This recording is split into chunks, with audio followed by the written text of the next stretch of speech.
नमस्कार. आज आपण एक वेगळ्या विषयावर बोलणार आहोत. चंद्रकांत चन्ने यांची एक कविता आहे, त्यातले काही भाग बघूया. विषय आहे पुत्रप्रेम आणि काळं. हो. तर या कवितेतून महाभारत आणि एका आईची आठवण यातून काळं रंगाचे वेगवेगळे अर्थ कसे समोर येतात हे आपल्याला आज बघायचंय. नक्कीच. खूप इंटरेस्टिंग आहे हे कनेक्शन. महाभारत आणि एक सामान्य आई आणि त्यातून काळं रंगाचे पदर. सुरुवात धृतराष्ट्रापासून करूया का? हो. तो जन्मांध होता, कवितेत उल्लेख आहेच. पण हा अंधार तो फक्त शारीरिक होता का? कवी म्हणतोय की त्याच्या डोळ्यातलं अमर्याद काळेपण हे अथांग काळ्याची माहिती सांगणार होतं. म्हणजे फक्त दृष्टी नसणं एवढंच नाही. एक्झॅक्टली.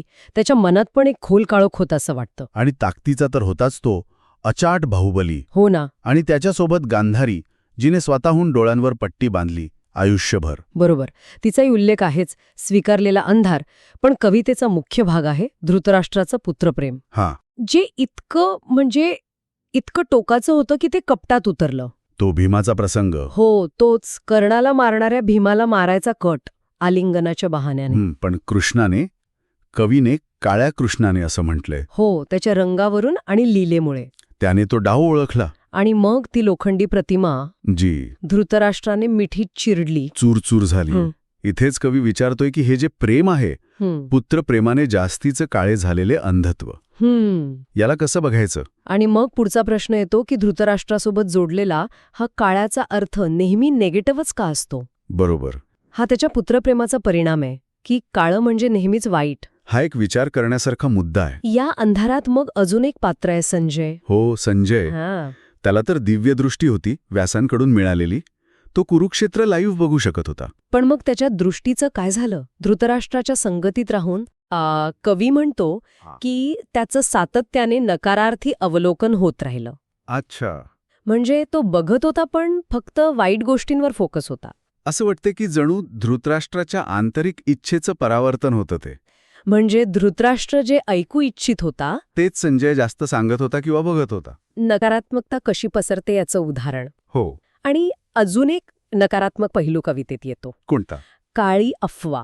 एक हिंदी ओळ आहे, एक अफवा बडी काली.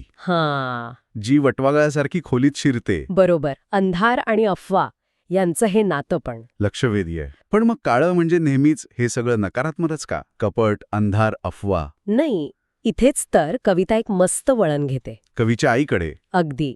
जी या सगळ्या विचारांच्या अगदी विरुद्ध आहे. काय म्हणतो कवी तिच्याबद्दल? तो म्हणतो, माझी माय काळ्याची महती जपता जपताच संपली. म्हणजे तिच्यासाठी काळं महत्वाचं होतं, सकारात्मक अर्थाने. हो. तिच्यासाठी काळं म्हणजे भीती नव्हती. तिनं मुलांना त्याचे खूप वेगळे उदात्त अर्थ शिकवले. काय अर्थ होते ते? तिच्यासाठी काळं हे अवकाश संलग्न होतं. म्हणजे विशाल अवकाशासारखं. अथांग. हो. ते अनादी संकल्पना होतं. विश्वाची सुरुवात. अच्छा. इतकंच नाही तर त्यात सुरक्षा, शिस्त आणि स्वातंत्र्य हे पण अर्थ होते. अरे वाह. म्हणजे काळा रंग म्हणजे संरक्षक, आधार देणारा, मुक्त करणारा. तिच्यासाठी तरी नक्कीच. हे खूप मोठा विरोधाभास आहे कवितेत. आहेच. एका बाजूला धृतराष्ट्राचा विनाशकारी काळोख आणि दुसरीकडे आईनं पाहिलेली सकारात्मक विशाल ऊर्जा त्याच रंगात. आणि याच विचारातनं कवी एका निष्कर्षावर येतो. कोणता निष्कर्ष? तो म्हणतो, नको ती जुनी संस्कृती आणि तिचं अध्ययन. अरे, म्हणजे पारंपरिक ज्ञान नाकारायला सांगतोय.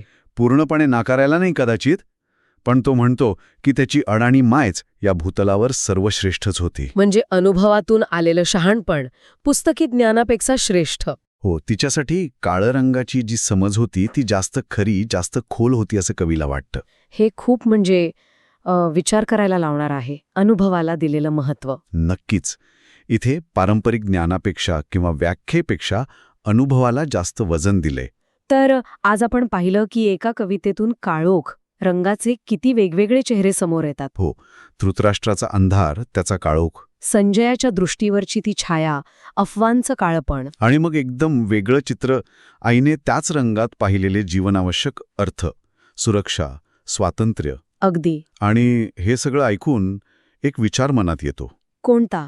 की कधीकधी हे जे ठरलेलं ज्ञान असतं, परंपरा, संस्कृती, जुनी संस्कृती आणि तिचे अध्ययन, त्यापेक्षा एखाद्या व्यक्तीचा जगण्याचा अनुभव, त्यातून आलेलं सहज ज्ञान जसं त्या आईचं होतं ते आपल्याला काळोख किंवा प्रेम अशा गुंतागुंतीच्या गोष्टींची जास्त खरी, जास्त वेगळी ओळख करून देऊ शकतं का? खरंय.